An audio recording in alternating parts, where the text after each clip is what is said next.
അടുത്തത് നമ്മൾ ഉണ്ടാക്കാൻ പോകുന്ന ഓണസദ്യയിലെ സ്പെഷ്യൽ റെസിപ്പി പൈനാപ്പിൾ പച്ചടി. അതായത് ഇത് കണ്ടാൽ തന്നെ നിങ്ങൾക്ക് അറിയാലോ, പൈനാപ്പിൾ പച്ചടി ഇല്ലാത്ത ഒരു ഓണസദ്യ ഇല്ല. കാരണം നമ്മൾ എല്ലാ ഇൻഗ്രീഡിയൻസും കഴിച്ചു വരുമ്പോൾ ഈ പൈനാപ്പിൾ പച്ചടി ഒന്ന് തൊട്ട് കൂട്ടി കഴിഞ്ഞാൽ നമുക്ക് കൂടുതലും ബാക്കിയുള്ള റെസിപ്പീസൊക്കെ കഴിക്കാനായിട്ട് തോന്നും. അപ്പോൾ പൈനാപ്പിൾ പച്ചടിയാണ് നമ്മുടെ അടുത്ത റെസിപ്പി. അതെങ്ങനെ ഉണ്ടാക്കാമെന്ന് നമുക്ക് നോക്കിയാലോ. ആദ്യം തന്നെ നമുക്ക് വേണ്ടത് ഒരു ചെറിയ പൈനാപ്പിളാണ്. ഒരുപാട് വലുത് വേണ്ട, ഒരുവിധം ചെറിയൊരു പൈനാപ്പിൾ, പഴുത്ത പൈനാപ്പിൾ നോക്കി എടുക്കണം. അടുത്ത് നമ്മൾ ഉണ്ടാക്കാൻ പോകുന്ന പൈനാപ്പിൾ പച്ചടിയിലെ മെയിൻ ഇൻഗ്രീഡിയൻ്റ് ആയത് വേണ്ടത് നമുക്ക് പൈനാപ്പിളാണ്. ഒരു ഇടത്തരം ചെറിയൊരു പൈനാപ്പിൾ മതി. പിന്നെ നമുക്ക് വേണ്ടത് ഇത് കുറച്ച് ലാസ്റ്റ് ഇടാനായിട്ടാണ് കേട്ടോ, നമ്മുടെ നാടൻ ഗ്രേപ്സ്. അതായത് ഇതിനെ നമ്മൾ റോസ് ഗ്രേപ്സ് എന്ന് പറയും, അല്ലെങ്കിൽ പനീർ ഗ്രേപ്സ് എന്ന് പറയും. അപ്പോൾ അതൊരു കുറച്ച് ഒരു 100 ഗ്രാം മതി ലാസ്റ്റ് ഇടാൻ വേണ്ടിയിട്ടാണ്. പിന്നെ നമുക്ക് കുറച്ച് തേങ്ങ ചിരവിയത് വേണം, കുറച്ച് ഒരു 1/2 കപ്പ് തേങ്ങ ചിരവിയത് മതി. പിന്നെ നമുക്ക് വേണ്ടത് ഒരു 3 പച്ചമുളക്. അതായത് ഇതിന് എരിവുള്ളതാണെന്ന് പറഞ്ഞല്ലോ, പിന്നെ ഇതൊരു മധുരക്കറി ആയതുകൊണ്ട് തന്നെ ഞാൻ 3 പച്ചമുളകാണ് എടുക്കുന്നത്. പിന്നെ നമുക്ക് കുറച്ച് കരിവേപ്പില. പിന്നെ നമുക്ക് ഇതിലെ മെയിൻ ഇൻഗ്രീഡിയൻ്റ്, അതായത് ഇതൊരു മധുരക്കറി കൂടിയാണല്ലോ, അപ്പം നമുക്ക് ഇതിൻ്റെ ടേസ്റ്റ് കൂട്ടാനായിട്ട് ഞാൻ ശർക്കരയാണ് എടുത്തിരിക്കുന്നത്. കാരണം നമുക്ക് പഞ്ചസാരയോ അല്ലെങ്കിൽ ശർക്കരയോ എടുക്കാം, പക്ഷെ ഞാൻ കുറച്ചുകൂടി ഹെൽത്തി ആയിക്കോട്ടെ എന്ന് വിചാരിച്ചിട്ട്, കാരണം നമ്മൾ ഒരുപാട് ഇൻഗ്രീഡിയൻസ് ഓണത്തിന് കഴിക്കും, അല്ല എല്ലാം അടങ്ങിയതാണ് കഴിക്കുക. അപ്പോൾ നമ്മൾ ചെയ്യുന്ന ഏതെങ്കിലും ഒരു ഇൻഗ്രീഡിയൻറ്റ് നമുക്ക് പറ്റാവുന്ന രീതിയിൽ ഹെൽത്തി ആയിട്ട് നമുക്ക് ഉണ്ടാക്കാൻ നോക്കാം. ഞാൻ ഒരു 3 അച്ച് ശർക്കര ഞാൻ എടുത്തിട്ടുണ്ട്. അപ്പോൾ നിങ്ങൾക്ക് മധുരം അനുസരിച്ച് ഞാനിപ്പോൾ ഒരു മീഡിയം മധുരത്തിൽ ഉണ്ടാക്കാനാണ് നോക്കുന്നത്. പിന്നെ നമുക്ക് വേണ്ടത് ഒരു കട്ടിത്തൈര്, അതായത് ഏകദേശം ഒരു 250 ഗ്രാം അല്ലെങ്കിൽ ഒരു 1/2 ലിറ്റർ പാക്കറ്റ് നിങ്ങൾ എടുക്കുകയാണെങ്കിൽ അതിൻ്റെ ഒരു പകുതി. ഓക്കെ, ഇപ്പോൾ ഇതിൻ്റെ പകുതി മതിയാവും. എത്ര ക്വാണ്ടിറ്റി ഉണ്ടാക്കണം അതിനനുസരിച്ച് കുറച്ച് കട്ടിത്തൈര്. പിന്നെ നമുക്ക് വേണ്ടത് കുറച്ച് ജീരകം.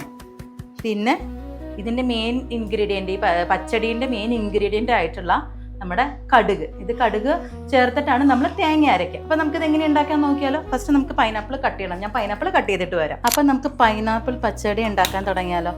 പൈനാപ്പിൾ പച്ചടിക്ക് വേണ്ടത് ആദ്യം തന്നെ നമുക്ക് കുറച്ച് പൈനാപ്പിൾ, അതായത് ഇപ്പോൾ ഏകദേശം ഒരു ഫുൾ പൈനാപ്പിൾ, വലിയ പൈനാപ്പിൾ ഇട്ടിട്ടുണ്ട്. കുറച്ച് മഞ്ഞൾപ്പൊടി, കുറച്ച് മുളക് പൊടി, ആവശ്യത്തിന് കുറച്ച് ഉപ്പ്. ഇപ്പം ഞാൻ പൈനാപ്പിൾ എടുത്തു വെച്ച പാത്രത്തിനകത്ത് ഞാൻ വെള്ളം ഒഴിക്കുന്നത്, കുറച്ച് വെള്ളം നളവനായിട്ടുള്ളത്. ഇത് നല്ലതുപോലെ ഒന്ന് ഇളക്കി വിടണം. നല്ലോണം വേകണം കേട്ടോ.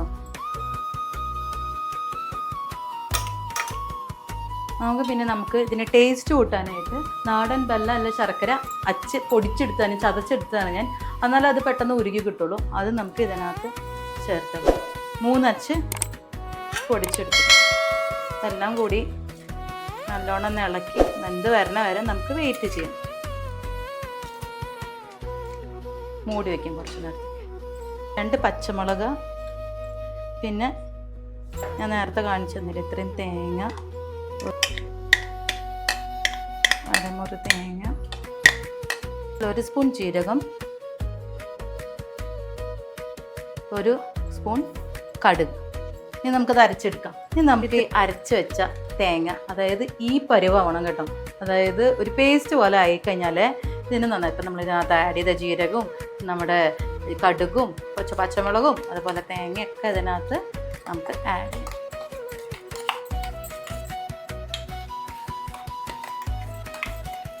ഈ തേങ്ങ എടുത്ത ഇതേ മിക്സിക്കകത്ത് തന്നെ തൈര് അടിക്കുക. ഇതിനകത്ത് ഇളക്കി അടിക്കാനുള്ള തൈര് ഞാൻ ഇതിനകത്ത് എടുത്തിട്ടുണ്ട്.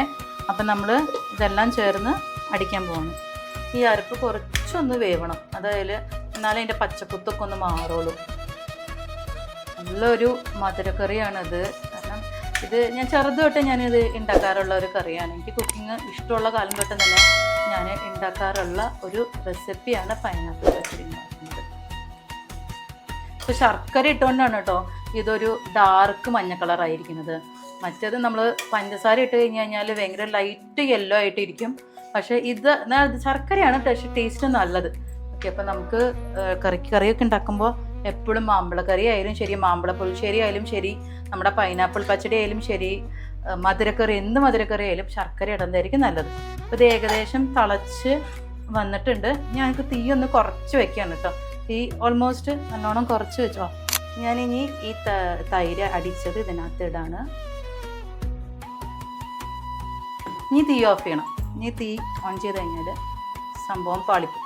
അതുകൊണ്ട് ഇത് തൈര് അടിച്ചത് ഇതിനകത്ത് ഇളക്കിയിട്ട് ഇതൊന്ന് കുറുകാനായിട്ട് ഇതിൻ്റെ ഉള്ള ചൂട് കൊണ്ട് തന്നെ ഇതൊന്ന് കുറുകട്ടെ. അപ്പോൾ നമുക്ക് അതിനുള്ളിൽ ഇത് താളിക്കാം. അതായത് കടുകിട്ടിട്ട് ഇത് താളിക്കാം. നമ്മൾ ഇതിൻ്റെ സ്പെഷ്യലായിട്ട് ഇതിൻ്റെ സീക്രട്ട് എന്ന് പറയുന്നത് ഞാൻ നെയ്യിലാണ് ഇത് താളിക്കാൻ പോകുന്നത്. കാരണം അതിൻ്റെ ഒരു ടേസ്റ്റ് വേറെ തന്നെയാണ്. നെയ്യൊന്ന് ചൂടായിക്കോട്ടെ. ചൂടായതിന് ശേഷം നമുക്ക് കടുകിടാം.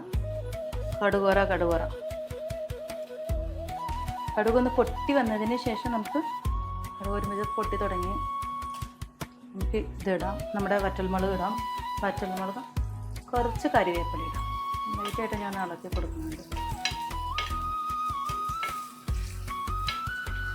ഇപ്പോൾ ഇത് ഏകദേശം ആയിട്ടുണ്ട്. കടുകൊക്കെ പൊട്ടി തുടങ്ങി, വറ്റൽമുളകൊക്കെ മൂത്ത്. ഇനി നമുക്ക് നല്ല ചൂടാക്കാം. നമ്മുടെ കടുക് താളിച്ചത് ഇതിലേക്ക് ഒഴിക്കുകയാണ് ഞാൻ.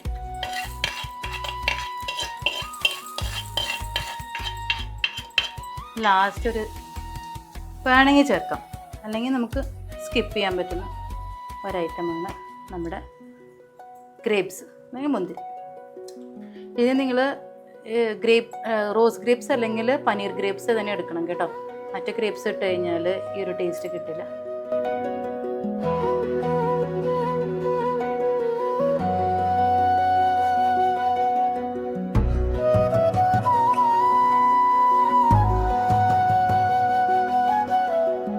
അപ്പം നമ്മുടെ കൊതിയൂറും പൈനാപ്പിൾ പച്ചടി റെഡി ആയിട്ടുണ്ട്.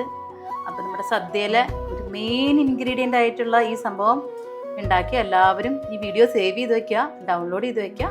ഓണത്തിൻ്റെ അന്ന് ഈസി ആയിട്ട് ഉണ്ടാക്കാനുള്ള റെസിപ്പീസാണ് നിങ്ങൾക്ക് ഇപ്പോൾ പറഞ്ഞത് ഓണത്തിൻ്റെ. ഓക്കെ, ഇനിയുള്ള വീഡിയോസിൽ എൻ്റെ പുതിയ റെസിപ്പീസായിട്ട് ഞാൻ വരും. അതായത് നമുക്ക് അടുത്ത ഓണത്തിൽ 3 റെസിപ്പീസാണ് ഇപ്പം ഞാൻ നിങ്ങൾക്ക് മൊത്തത്തിൽ പറഞ്ഞത്. പിന്നെ ഞാൻ പുതിയതായിട്ടുള്ള കൂടുതൽ വെറൈറ്റി ആയിട്ടുള്ള റെസിപ്പീസായിട്ട് വരും. അപ്പോൾ നിങ്ങളെല്ലാവരും ഇത് ട്രൈ ചെയ്യണം. പിന്നെ ഈ ഒരു സംഭവം നിങ്ങൾക്ക് ഈസി ആയിട്ട് ഉണ്ടാക്കാം. നിങ്ങൾ എല്ലാ വെജിറ്റബിൾസും കാര്യങ്ങളൊക്കെ, പൈനാപ്പിൾ നമുക്ക് കട്ട് ചെയ്ത് ഫ്രിഡ്ജിൽ വയ്ക്കാം. അതുപോലെ തന്നെ പച്ചക്കറികളൊക്കെ നമുക്ക് കട്ട് ചെയ്ത് തലേദിവസം തന്നെ റെഡിയാക്കി വെച്ചാൽ പിറ്റേ ദിവസം നിങ്ങൾക്ക് ഒരു 4-5 റെസിപ്പി, അത് ഓണത്തിന് അന്നൊരു 5-8 റെസിപ്പീസ് ഒരുമിച്ച് ഉണ്ടാക്കുമ്പോൾ നിങ്ങൾക്ക് അതിൻ്റെ ബുദ്ധിമുട്ട് വരില്ല. അപ്പം എല്ലാവരും ഹാപ്പി ആയിട്ട് ഇതെല്ലാം ഉണ്ടാക്കി ടേസ്റ്റ് നോക്കുക. എല്ലാവരും നിങ്ങളുടെ റെസിപ്പീസ് എങ്ങനെ ഉണ്ടായിരുന്നുള്ളത് എൻ്റെ കമൻറ്റ് ബോക്സിൽ മെൻഷൻ ചെയ്യുക. നിങ്ങളുടെ കമൻറ്റൊക്കെ വായിക്കാൻ ഞാൻ ഇവിടെ വെയിറ്റ് ചെയ്തിരിക്കുകയാണ്.